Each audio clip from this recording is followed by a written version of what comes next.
बिस्मिल्लाहिर्रहमानिर्रहीम। अस्सलामुअलैकुम व्यूवर्स। आज हम प्रेजेंट, पास्ट और फ्यूचर परफेक्ट टेंसेस पर बात करेंगे।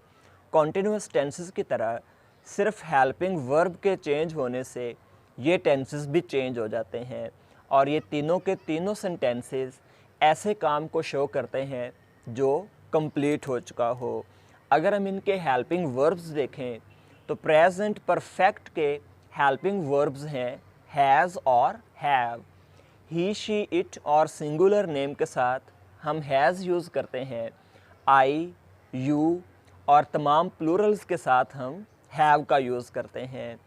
पास्ट परफेक्ट का हेल्पिंग वर्ब हैड है और फ्यूचर परफेक्ट के हेल्पिंग वर्ब हैं विल हैव और शैल हैव। अगर हम इनके स्ट्रक्चर की बात करें तो तीनों का स्ट्रक्चर एक जैसा ही है। मिसाल के तौर पर हम सबसे पहले सब्जेक्ट लगाते हैं, इसके बाद हम हेल्पिंग वर्ब का यूज़ करते हैं, फिर वर्ब की थर्ड फॉर्म का यूज़ करते हैं और लास्ट में ऑब्जेक्ट यूज़ करते हैं। अगर हम प्रेजेंट परफेक्ट की बात करें, मिसाल के तौर पर वो ख़त लिख चुका है, he has written a letter. अगर हम इसका नेगेटिव करें, he has not written a letter, यानी कि हम हेल्पिंग वर्ब के बाद नॉट लगा देंगे। क्या वो ख़त लिख चुका है, has he written a letter. Interrogative sentence में हम हेल्पिंग वर्ब को स्टार्ट में ले आते हैं। अगर पास्ट परफेक्ट की बात करें, वो ख़त लिख चुका था, इसमें हम हैड का यूज़ करेंगे और हेल्पिंग वर्ब का जस्ट चेंज करेंगे, बाकी सेंटेंस सेम रहेगा। For example, he had written a letter. अगर हम इसका नेगेटिव करें, he had not written a letter और interrogative, had he written a letter. इसके बाद अगर हम फ्यूचर परफेक्ट की बात करें तो फ्यूचर परफेक्ट में भी हेल्पिंग वर्ब का ही चेंज होगा। मिसाल के तौर पर वो ख़त लिख चुका होगा, he will have written a letter. इसका नेगेटिव करेंगे तो विल और हैव के दरमियान हम नॉट का यूज़ करेंगे। मिसाल के तौर पर he will not have written a letter.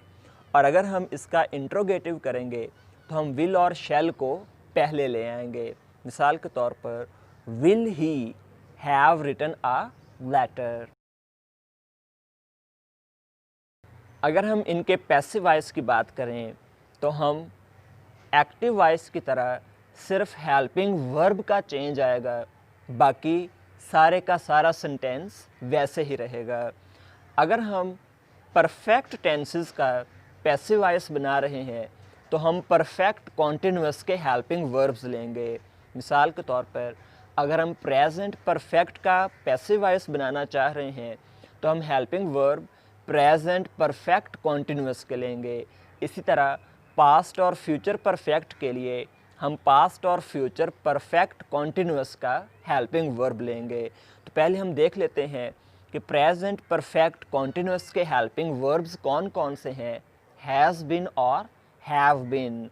Past perfect continuous का हेल्पिंग वर्ब है हैड बीन और फ्यूचर परफेक्ट कॉन्टिन्यूअस का हेल्पिंग वर्ब्स हैं विल हैव बीन और शैल हैव बीन।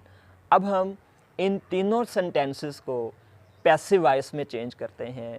मिसाल के तौर पर हमने प्रेजेंट परफेक्ट का सेंटेंस लिया था he has written a letter, तो हम पैसिव वॉइस जो हम पहले पढ़ चुके हैं वही सारी चेंजिंग्स करेंगे। मिसाल के तौर पर हम सब्जेक्ट और ऑब्जेक्ट को रिप्लेस कर देंगे, फिर हम हेल्पिंग वर्ब का यूज़ करेंगे, वर्ब की थर्ड फॉर्म यूज़ करेंगे, बाय का यूज़ करेंगे और एंड पर सब्जेक्ट को ऑब्जेक्ट की जगह ले आएंगे। मिसाल के तौर पर he has written a letter, इसका पैसिव वॉइस होगा a letter has been written by him.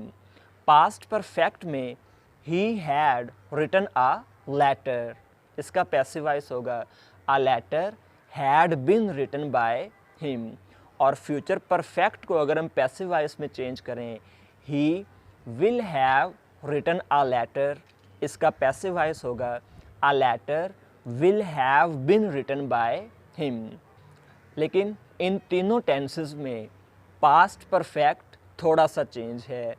Past perfect में हमेशा दो काम किए जाते हैं, एक पहले कंप्लीट हो जाता है, बाद में दूसरा होता है। मिसाल के तौर पर मेरे आने से पहले वो जा चुका था। इसे हम इंग्लिश में ट्रांसलेट इस तरह करेंगे, he had gone before I came.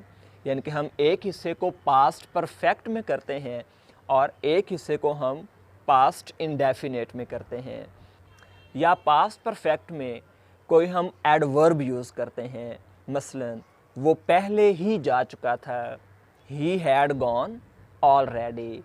Thanks for watching, kindly like and subscribe my channel। Allah Hafiz।